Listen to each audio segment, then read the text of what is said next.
In this video, we'll be showing you how we use our Samsung Smart TV remote to change the channels on our television. First thing we're going to do is open up our Live TV app so we can show you.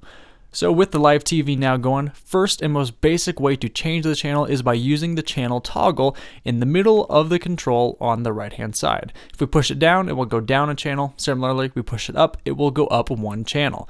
Now if we want to access the TV guide, we can push that toggle into itself and it will pull up the full TV guide so we can navigate it with the directional pad on the top of the control. This way it makes it much easier for us to see what is playing on the channel and a little bit quicker to navigate through the menus.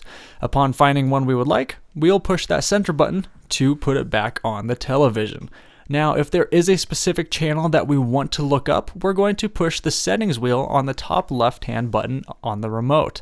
This is going to bring up a number pad on our screen, which we can use that directional pad to select the numbers of the channel, punch it in, hit done, and then it will automatically switch over to that channel.